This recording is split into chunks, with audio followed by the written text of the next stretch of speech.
Your metabolism might be the reason you cannot lose the body fat and you can't get the body composition you want. So I'm gonna show you exactly how I've been able to eat 1,000 extra calories, boost my metabolism, and actually be able to still maintain ab veins. And I'm not the only one that has done this. Also, my clients have done it as well, including somebody like Austin, which I have his information pulled up right here. And this is one of my one-on-one coaching clients, where we actually gave him the structure, the accountability, the weekly check-ins, the daily accountability through text message, answering all his questions, building out all his plans personalized. When we got into it and we really pushed the fat loss for him, he was eating as low as 1,700 calories. Fast forward a few months, he's eating 2,750 calories, actually 4 pounds less, and he's 36 years old. But he obviously had the previous gym experience, he had a little bit of muscle going on. But for somebody who was completely unexperienced, we did this for Vince as well. When I started, I was about 351 pounds, and now I am at 265. Wow.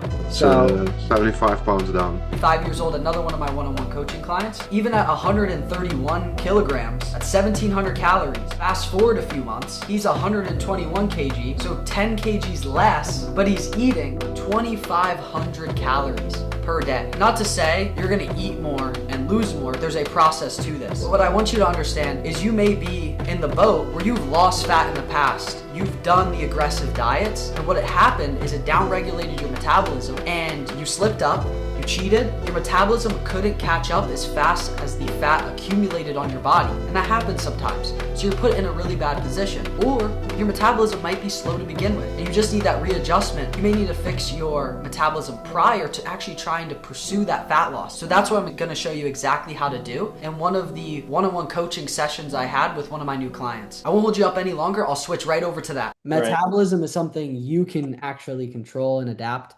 Like I said, with age, yes, your activity level goes down, your basal metabolic rate does go down, but it's still within your control as well. Yeah. Your body. So I was reading that and listening to all your videos and all the stuff, like that was actually super helpful. But that was my concern, is that I've kind of fucked it up a little bit and we might have to fix it. Yeah, that can be our first focus too. And doing that long term can really, really change the game for you and make it significantly easier for you in the future. Like if we fix that initially, I have routes to go down. We'll kind of work out the pros and cons and what we can do and what's going to be the best strategy moving forward with fixing the metabolism. Right.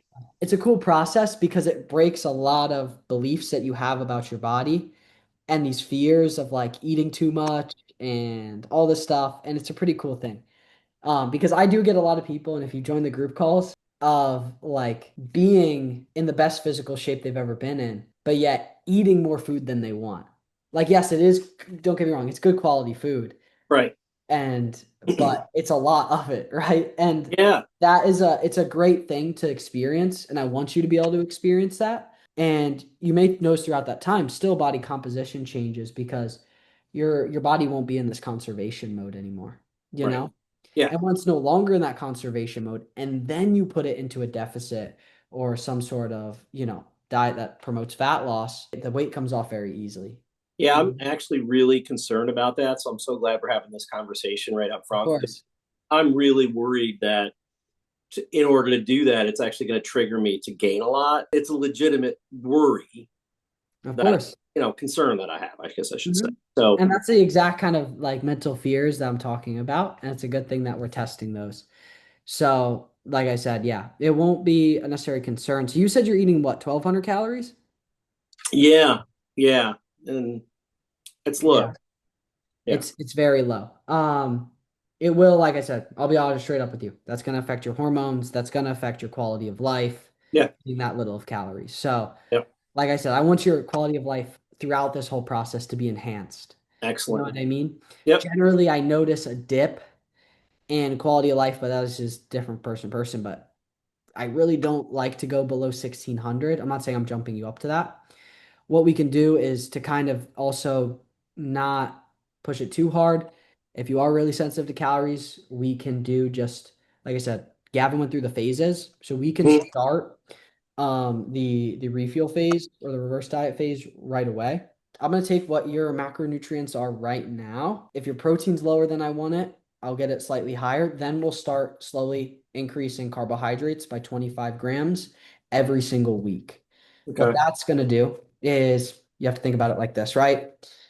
Because your body's in this conservation mode, trying to conserve energy, right? Energy levels are lower. So you have something called your non-exercise activity. I don't know if Mhm. you know what your total daily energy expenditure is? No, I mean I know my BMR is Yeah. like 1880 or something like that. Yeah. So your total daily energy expenditure, your BMR, your Yeah. total daily energy expenditure, you don't need to know like the number, like what the amount is, but I'm saying Mhm. that whole thing, BMR is the largest factor of that. Right. You have your non-exercise activity, which is like me talking with my hands right now, us having this conversation, what we're Mhm. burning from doing this, Yeah. that's non-exercise activity. Right. Even walking is still considered that, so amount of steps you get in a day. Mhm. Then you have the thermogenic effect of food, and then you have exercise activity. So actually, exercise is the burns the least amount of calories, Yeah. contributing With. to the total daily energy expenditure. Mhm. And so when we consider that BMR, your metabolism is downregulated, right? So we have that lower. Then we have the non-exercise activity, which is also a large chunk as well of that caloric burn as well. So what's great about it is because we give you just a little bit extra calories, what that oftentimes does, and this is more so, like I said, I'm not doing running experiments and hooking people up to all these machines and really figuring out how many calories you get. But like I said, this is all theory. But like I said, I test this on so many people, and it generally works.